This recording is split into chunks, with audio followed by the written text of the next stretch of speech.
they couldn't follow up the first one.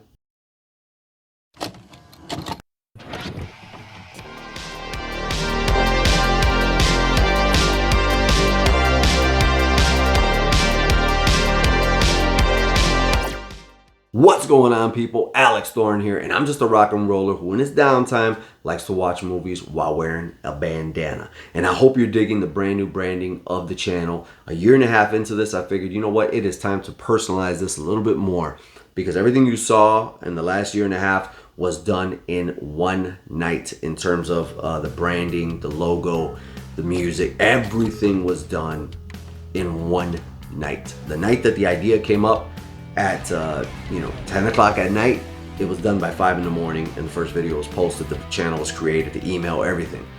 And a year and a half later, I said, you know what, I want to really tie this into my music career and make it more personal. So here we are with skulls, bandanas, and a brand new logo. I hope you guys enjoy it. But with that being said, there's a whole bunch of Thorn personal branding in this channel, and there's a whole bunch of Thorn in this movie series, The Omen 2.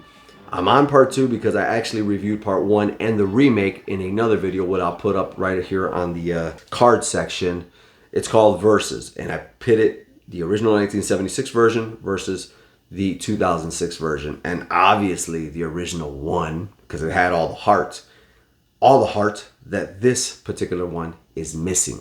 So I'm going to make this short and sweet on this review because this movie is very confused on what it wants to be. And when I say that, it's because I don't think this movie was actually meant to be an Omen movie. I feel like this could have been an Omen TV miniseries because there's a lot of characters and a lot of relationships in this that start and leave you nowhere, such as the military leader of the school.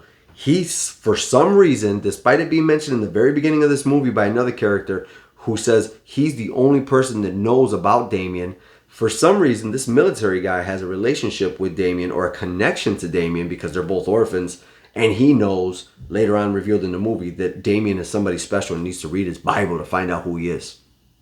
That doesn't lead anywhere. Why do you know? There's also a confidant to his uncle who he is left with now instead of his father, who got killed in the first one. He's constantly talking to Damien and exchanging looks with Damien, like they have something going on, or he knows something about him, or he's preparing him for something, or he's been sent there, but you never get an answer. Not only do you not get an answer, but you clearly see in this movie that this confidant is trying to take away the Thorn Industries company from Uncle Thorn. This just leads nowhere. It looks like this movie was supposed to be a TV miniseries because there are many times in this movie where it fades to black and pops into the next scene. I don't know if that was supposed to be a commercial or if that was supposed to be the end of that episode. Other thing is, this movie is exceptionally long for when it came out, and that long without giving you, a solid story or wrapping up these relationships doesn't make sense. There are scenes where there is a decent amount of blood, and then there's scenes where you think they forgot to completely give you any special effect whatsoever. Even, yes, physical, right? We know that CGI didn't exist at the time, so it's practical effects. There's a scene where Mark Thorn, his uncle's son, who is like Damien's brother, essentially, he gets killed by Damien, and when I tell you that all he does is grab his head, scream, and then fall, I was like, was his head supposed to explode? Were his eyes supposed to burst? Were we supposed to see blood coming out? There's barely any blood in this movie whatsoever. Even the first kill, which there was a dog in the first one that had a connection with Damien. Now there's a crow. That thing stops showing up halfway through the movie. And when it first shows up, somebody has a heart attack. When it shows up again, it gets attacked. When it shows up again, somebody ends up underwater. It's a very made-for-TV feel, and if you know more about this series and when it came out, and this movie in particular, was there supposed to be a TV series or something like that? I don't know. There are 2 kills that are pretty good. One is gnarly because the crow attacks a reporter who is pretty but quite annoying. He attacks the reporter, and it's like a mannequin head the entire time. It's hilarious.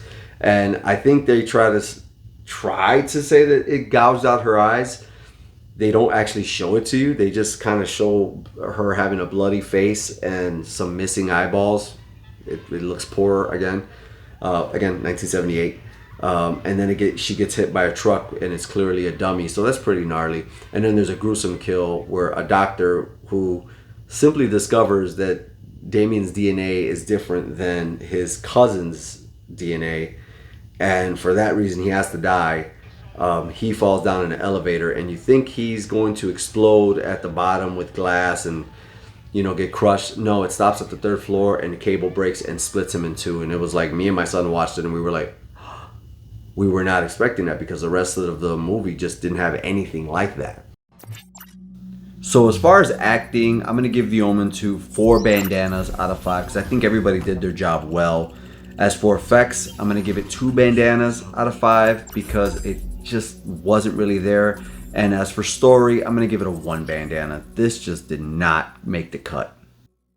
It's not something I could ever see myself wanting to watch again. It's something that I'd have to watch on a, complete night type of thing where I'm going to binge watch the movies, which that's not something I don't plan on doing either. But it's just not good.